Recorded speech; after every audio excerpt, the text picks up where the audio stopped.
लोग मुझे याद करते हैं, कभी अच्छा तो कभी बुरा मानते हैं।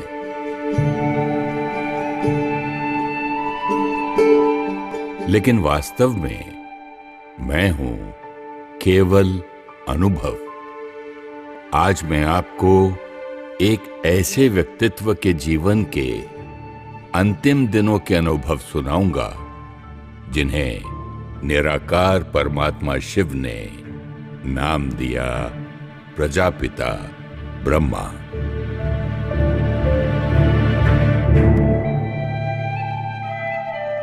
बात दिसंबर 1968 की होगी। आबू में सर्दी बहुत थी, जहां ठंड में लोगों को बाहर निकलना मुश्किल था। वहीं बाबा और यज्ञ के सभी गॉडली स्टूडेंट्स अपनी दिनचर्या में अडिग थे। एक नया स्टूडेंट पहली बार बाबा से मिलने आया था।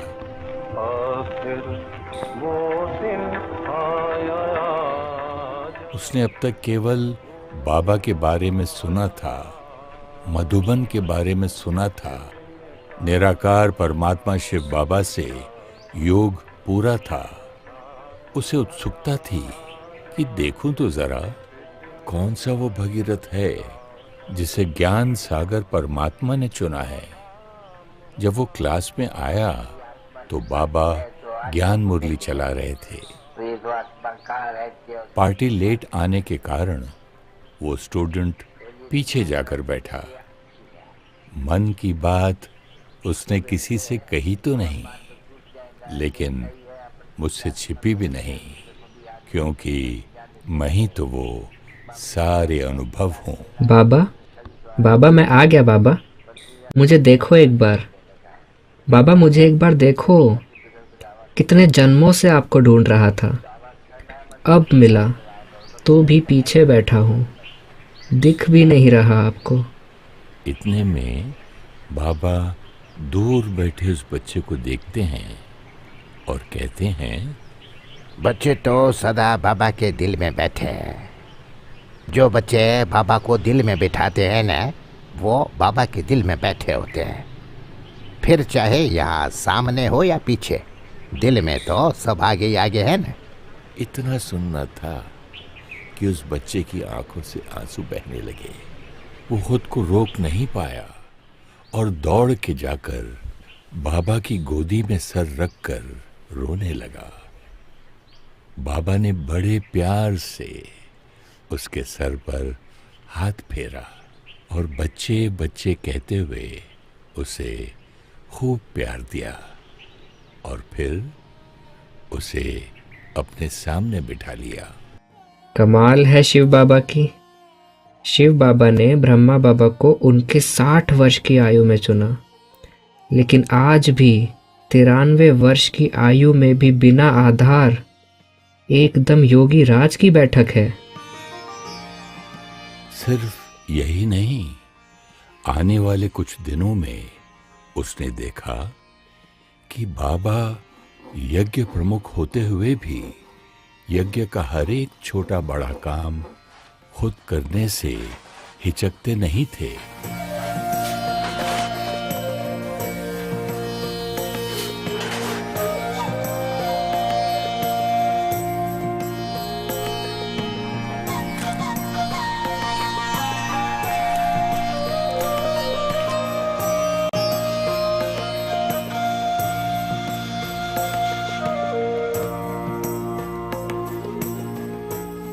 उन दिनों में बाबा बिल्कुल स्वीट साइलेंस में शिव बाबा की याद में खो जाया करते थे।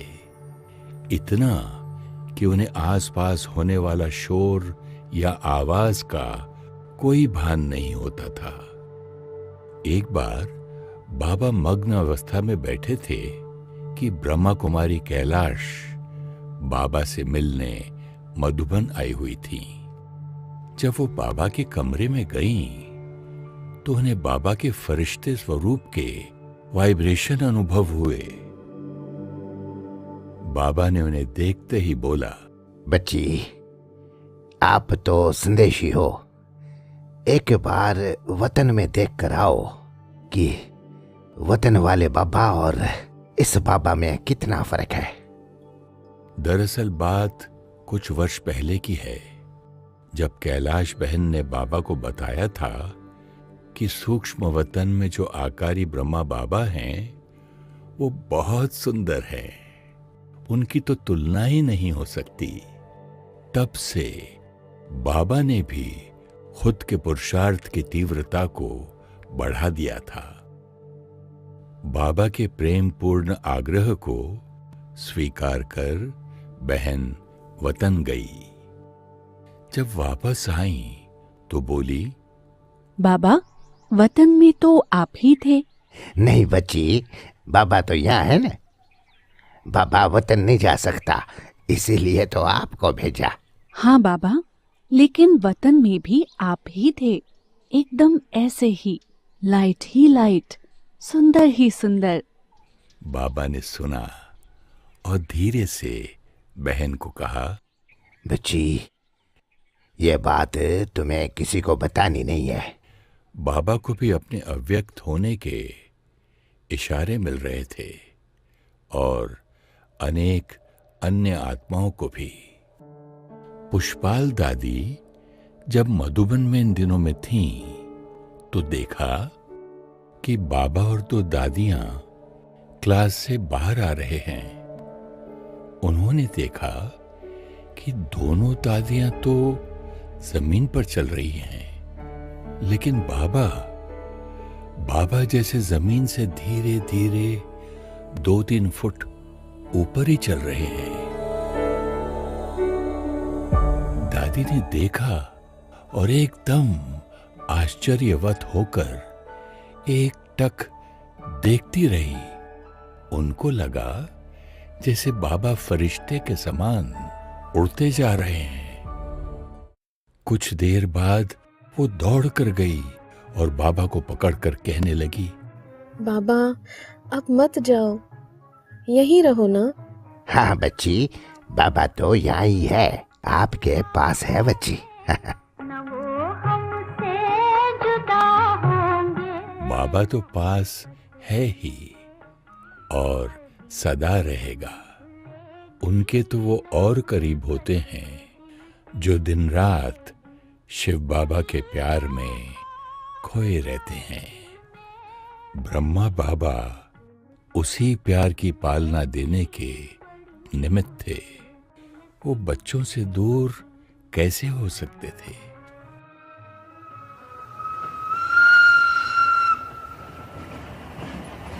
ये अनुभव लगभग बाबा के अव्यक्त होने से 1 हफ्ते पहले का है। दिल्ली से जगदीश भाई, जिन्हें प्यार और सम्मान से बाबा भी भाई साहब कहते थे, बाबा से मिलने आए थे। कोई बात उनके दिल में थी जो कोई नहीं जानता था, मैं जानता था। बाबा, कब पहुंचूंगा आपके पास? बस अब नहीं रहा जाता। न जाने क्यों मन बार बार कह रहा है कि बस अब और आपसे दूर नहीं रह सकता। बच्चे भले पधारे। बाबा भी बच्चे को देखना चाहता था। बोलो बच्चे, कैसे आना हुआ? बाबा, बस मुझे यहाँ कुछ दिन रहना है। मैं आपके पास ही रहना चाहता हूँ कुछ दिन। मुझे आपसे बिल्कुल अलग नहीं रहना है, बस बाबा, और कुछ नहीं। लेकिन बच्चे, वो किताब छपवानी है, बहुत जरूरी है। आप आज रहो, लेकिन कल ही जाकर उस किताब को छपवाओ। जी बाबा, सेवा तो जरूर होगी, लेकिन मन अजीब सा महसूस कर रहा है। बच्चे, बाबा चाहते हैं आप उस सेवा को करो। लेकिन बाबा, मन शिव बाबा में लगा रहे तो मन कभी परेशान नहीं होगा। यहाँ सब ठीक है और ड्रामा अनुसार ठीक ही होगा। आप सेवा पर जाओ। दोनों एक दूसरे के दिल को जानते थे, लेकिन दोनों ने वही किया, सेवा। ईश्वरीय कायदे और डायरेक्शन का सम्मान कितना कठिन होता है। कर्तव्य और मर्यादा को निभाने के लिए अपनी भावनाओं को समेट लेना। जब भावनाएं इतनी शुद्ध और निस्वार्थ प्यार की हो, तब तो और ही मुश्किल हो जाता है। लेकिन इस मुश्किल को भी बाबा ने सरल कर दिखाया।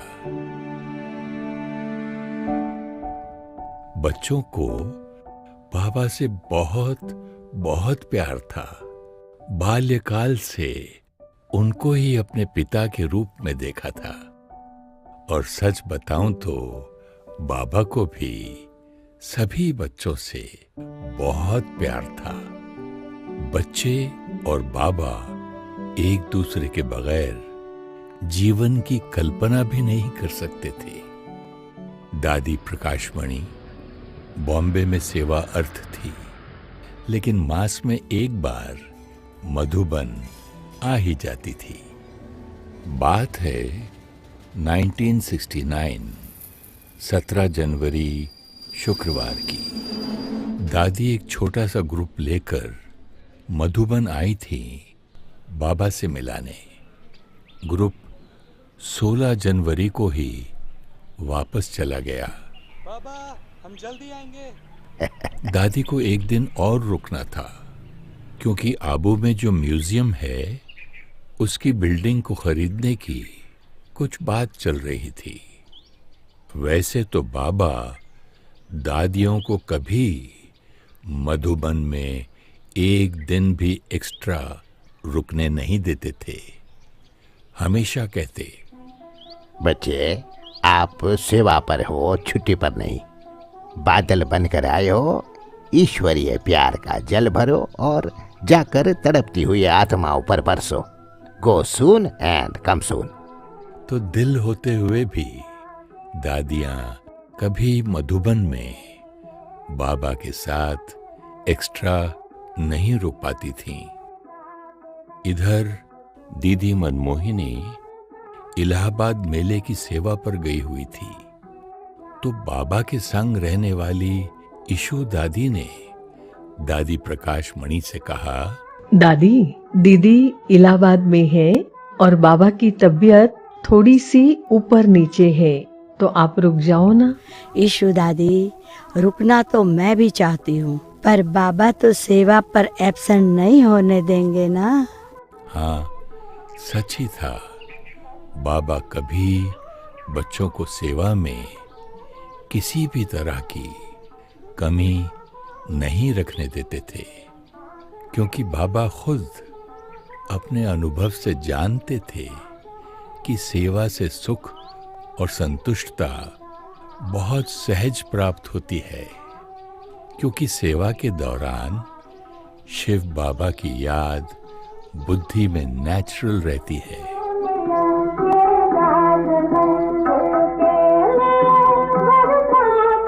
सत्रह जनवरी को दादी ने बाबा को बताया कि आबू म्यूजियम का जो मकान आपको पसंद आया था, वह मकान मालिक भाई हमें मकान देने को राजी हो गया है, तो इसकी लिखा पढ़ी जल्दी कर लेंगे। बच्ची, जल्द नहीं, कल ही करना है। अभी नहीं तो कभी नहीं। जी बाबा। दादी बॉम्बे वाले रमेश भाई को फोन करने जा ही रही थी कि बाबा ने बोला, बच्ची, बॉम्बे में कोई जरूरी सेवा है क्या? नहीं बाबा, ऐसा तो कुछ अर्जेंट नहीं है। बच्ची, आप रुक जाओ। अभी कुछ समय तो आपको इधर ही रहना है। ये शब्द सुनना तो हर कोई चाहता था, पर सेवा के कारण कभी सुना नहीं था। लेकिन आज इन शब्दों को सुनकर दादी के तो पैर धरती पर नहीं थे। दादी जल्दी गई और बॉम्बे वाले रमेश भाई को फोन पर कल के कल ही मकान को फाइनल करने का बाबा का संदेश दे दिया। अगला दिन 18 जनवरी शनिवार। सुबह से ही बाबा की तबीयत थोड़ी ठीक नहीं लग रही थी। दादी जब बाबा के कमरे में गईं, तब देखा बाबा शिव बाबा की याद में बैठे हैं। तबीयत ठीक ना होने के बावजूद बाबा के मुखमंडल पर असीम तेज था। दादी को देखा तो बाबा उठकर क्लास की ओर जाने लगे। बाबा, आज आप यही रुक जाइए। आपने जो ज्ञान की पॉइंट सुनाई थी ना, मेरा मन है मैं क्लास के साथ उसका चिंतन करूं। आज आप थोड़ा आराम कीजिए। दादी को अंदर से मालूम था कि बाबा रुकने वाले नहीं, क्योंकि 1936 से लेकर अब तक बाबा ने एक दिन भी क्लास किसी भी कारण से मिस नहीं की थी। उन्हें थोड़ा अलग महसूस हुआ जब बाबा ने कहा, ठीक है बच्ची, भले। दादी ने बाबा को धीरे से कहा, बाबा, डॉक्टर को बुला लेते हैं। वह आकर सिर्फ थोड़ा सा आपको देख जाएंगे। नहीं बच्ची, डॉक्टर की जरूरत नहीं है। बाबा सुप्रीम सर्जन से बात कर रहा है। लौकिक डॉक्टर की जरूरत नहीं। आप जाओ, क्लास में देर नहीं होनी चाहिए। बाबा की आज्ञा मानकर दादी क्लास में चली गई। क्लास खत्म होने के बाद आकर देखा तो बाबा के बगल में सभी सेवा केंद्रों के बच्चों की चिट्ठियों का अंबार लगा हुआ था। दादी ने बाबा से कहा, बाबा, आज रहने दीजिए ना, कल लिख दीजिएगा जवाब। आप थोड़ा आराम कर लीजिए। बाबा लिखते ही जा रहे थे और सिर्फ सर हिलाया। दादी ने देखा बाबा एकदम सीरियस होकर पत्र लिख रहे थे। फिर से दादी ने प्यार से बोला, बाबा, आप आराम कर लीजिए। नहीं बच्ची, ये बहुत आवश्यक है। आज बाबा को सारी चिट्ठियों का जवाब देना ही है। बच्ची, बाबा ठीक है, आप नाश्ता कराओ, फिर बाबा और आप सैर पर जाएंगे। जी बाबा कहकर दादी चली गई और बाबा चिट्ठियों को गौर से पढ़ने लगे। देखा है तुमको बाबा, रूहों को प्यार करते। किसी सेवा केंद्र की एक चिट्ठी में बहुत सारे बच्चों ने बाबा को याद प्यार दिया था। उस चिट्ठी के अंत में हर एक का नाम साइन किया हुआ था। बाबा ने उत्तर में एक एक बच्चे का नाम लिखा और फिर याद प्यार और नमस्ते लिखा। बाबा को मन में था कि एक भी बच्चे का नाम नहीं छूटना चाहिए, इसलिए बाबा बार बार उनके नाम मिला रहे थे। एक एक बच्चे को नाम सहित याद प्यार। इतना संवेदनशील और इतनी विनम्रता, इतना प्यार करेगा कौन? तुमने दुलार करके। थोड़ी देर बाद दादी आई तो बाबा ने दादी का हाथ पकड़ा और पांडव भवन के कोने कोने में ले जाकर दिखा रहे थे। वैसे तो दादी को चप्पा चप्पा मालूम था, लेकिन फिर भी बाबा सैर करा रहे थे और वो भी छोटी बच्ची की तरह इस अनुभव को सहज रही थी। ज्ञान का पंख लगाकर उड़ना सिखाते देखा। बच्ची, बाबा यहाँ बच्चों के लिए कमरा बनाने चाहते हैं। यहाँ अच्छी सी नहानी होनी चाहिए। यहाँ छत डलवानी होगी बारिश में बच्चों को भंडारे तक जाते हुए थोड़ा भीगना पड़ता है, तो छत डाल देंगे बच्चे। हाँ, या बाबा बच्चों के लिए बड़ा हाल बनाएंगे, जहाँ बैठकर सब बच्चे ज्ञान के सागर शिव बाबा की मुरली सुनेंगे। हाँ, देखो बच्चे, यहाँ दाल रखते हैं, यहाँ चावल रखते हैं। तबीयत के कारण बाबा भंडारे में करीब 3 दिन से नहीं गए थे, नहीं तो रोज बाबा भंडारे का चक्कर जरूर लगाते थे और हाथ भी बटाते थे। बाबा दादी को भंडारे का सब कुछ दिखा रहे थे। भोली दादी को पता चला बाबा भंडारे में आए तो वो तुरंत दौड़ कर आई और भावुक होकर बोली, बाबा आप भंडारे में 3 दिन बाद आए हैं, मैं आपसे मिल भी नहीं पाई बाबा। तभी बाबा ने भोली दादी का हाथ पकड़ा और लंबी दृष्टि दी और कहा, बच्ची, आज जितना मिलना है बाबा से मिल लो, अपनी पूरी दिल से बाबा से मिल लो बच्ची। बाबा भी है, इधर ही बाबा से मिल लो। भोली बच्ची, वाह बच्ची। नजरों से, रूहानी नजरों से। बच्ची देखो, अनाज आदि खत्म होने से पहले ही भोली भंडारी से पूछना चाहिए कि सब कुछ है। रूहानी नजरों से देखा निहाल करते। ऐसे बाबा दादी को हर बारीक से बारीक चीज दिखा रहे थे। क्यों? ये राज तो सिर्फ बाबा जाने और शिव बाबा जाने। को प्यार करते। अहमदाबाद से रमेश भाई का फोन आया कि शाम को 4 बजे आबू म्यूजियम वाले मकान की डील फाइनल हो गई है और वो शाम को 6 बजे वाली आगरा लोकल से आबू आ रहे हैं। ये आबू म्यूजियम का मकान बाबा के प्रेरणा से लिया हुआ यज्ञ का पहला मकान था। दादी ने बाबा को खबर दी तो बाबा मुस्कुराए और बोले, अच्छा है बच्ची, आज रात्रि क्लास जल्दी करनी है, डिनर जल्दी करना चाहिए सबको, बाबा को बच्चों से मिलना है। बाबा आज आप रेस्ट कर लीजिए। नहीं बच्ची, सवेरे भी बाप बच्चों से नहीं मिले तो बच्चों की बुद्धि चलती है। आप जाओ, जल्दी भोजन करने को कह दो सबको।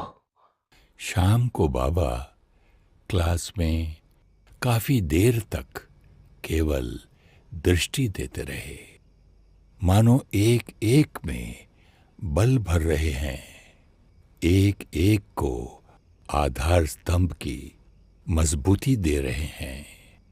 फिर बाबा ने मधुर महावाक्य चलाए। अभी खुशी का पाया चढ़ना है, बस याद की याद करते हैं, फिर जितना जो याद करे खुशी का पाया चढ़ता जाएगा। सब में अपन गुण भी होते नहीं, वो गाया जाता है, निंदा हमारी जो करे मित्र हमारा सो भवन वचे।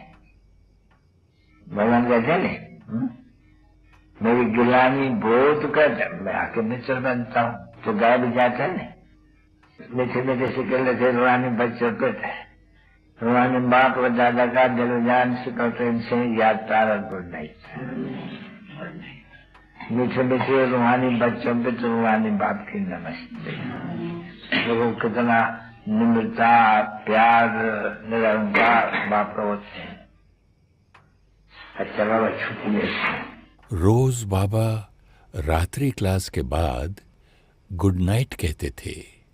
उस दिन बाबा ने कहा, अच्छा बच्चे, बाबा छुट्टी लेते हैं। सबको अलग तो लगा, लेकिन इतना ध्यान किसी ने नहीं दिया। फिर बाबा उठकर जाने लगे। बाबा सब बच्चों को इतना सम्मान देते थे कि कभी पीठ करके क्लास से नहीं जाते थे, हमेशा पीछे पीछे चलते हुए जाते थे। आज भी बाबा वैसे जा रहे थे, लेकिन दरवाजे पर रुक गए, फिर से लंबी दृष्टि दी और 3 शब्द कहे, बच्चे, निराकारी, निर्विकारी, निरहंकारी। ये 3 शब्द आध्यात्मिक उन्नति का बीज हैं। रोज कई बच्चे बाबा को गुड नाइट करते थे। बाबा की तबीयत सुबह से ठीक नहीं थी, तो दादी प्रकाशमणि, दादा आनंद किशोर और कुछ भाई बहनें बाबा को जल्दी गुड नाइट करने गए। कमरे में उन सब ने देखा कि बाबा शिव बाबा की याद में एकदम जैसे कि मग्न अवस्था में हैं। शिव बाबा और ब्रह्मा बाबा की रूह रिहान चल रही है। कमरे में अशरीरीपन का एक चमत्कारी वायुमंडल था। हर एक को शरीर का भान ही नहीं रहा।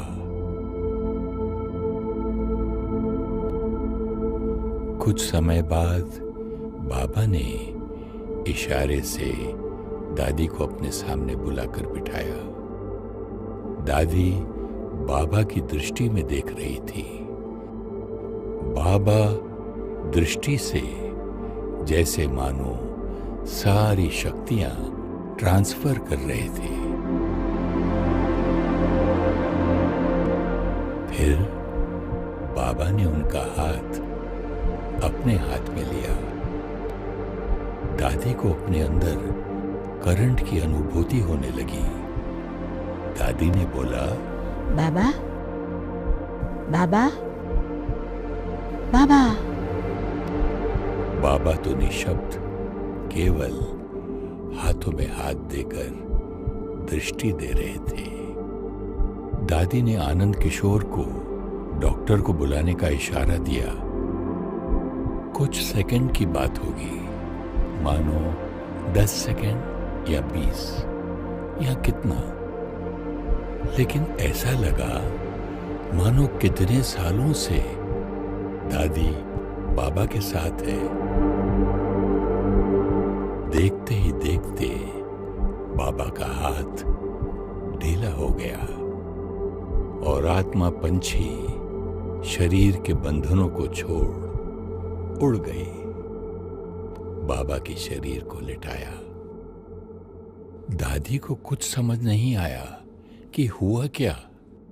सब कुछ एकदम अचानक हुआ, लेकिन अंदर एक अद्भुत शक्ति थी जो कह रही थी, बाबा तो अभी भी साथ है। साथ तो है ही। कई बार बाबा ने अपने बच्चों को शब्दों से, इशारे से, अपने कर्म से एहसास कराया था कि बाबा का साथ उनके ऊपर माँ की स्नेह की छाया समान सदा बना हुआ है और रहेगा ही। कुछ ही देर में डॉक्टर आए और उन्होंने कहा कि प्राण पंछी तो उड़ गए। सुनकर बड़े ही शांत भाव से दादी ने कहा, ड्रामा की भाभी, बाबा तो अभी भी साथ ही है। डॉक्टर भी अचंभित थे कि इतना प्यार करने वाले बाबा के अचानक चले जाने से भी इनके बच्चे ऐसे कैसे स्थिर हैं। उत्तर तो मैं जानता हूं। वर्षों की तपस्या, शुद्ध ईश्वरीय प्यार और सत्य ज्ञान की पालना, यही आधार था उस स्थिरता का। दादी ने तुरंत सबको टेलीफोन किया। हर एक को दादी की स्थिरता देखकर आश्चर्य हो रहा था। ऐसा लगा जैसे बाबा ही अपनी शक्ति से सब करा रहे हैं। ड्रामा की भावी बाबा अव्यक्त हो गए। ये वाक्य दादी ने उस दिन न जाने कितनों को सुनाए होंगे।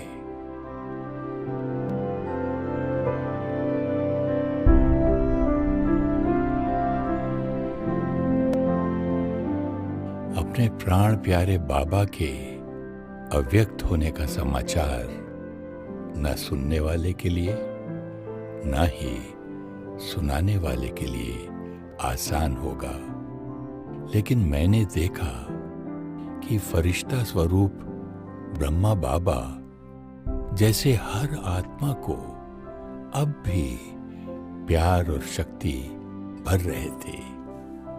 ना सिर्फ दादी किंतु प्रत्येक ब्रह्मा कुमार कुमारी को मैंने बड़ा ही स्थिर और अचल देखा। बाबा के अचानक चले जाने से सब थोड़ा हैरान तो थे, लेकिन अब क्या होगा, आगे क्या होगा, ऐसे सवालों ने एक को भी हिलाया नहीं, क्योंकि हर एक का दिल जानता था कि परमपिता परमात्मा दिलाराम शिव बाबा विश्व परिवर्तन करने आए हैं, और जब तक विश्व परिवर्तन नहीं होता ये कार्य चलता रहेगा। बाबा तो अंत तक हर बच्चे का साथ निभाने के लिए बंधा हुआ है, और उसको बांधा है बच्चों के प्यार ने।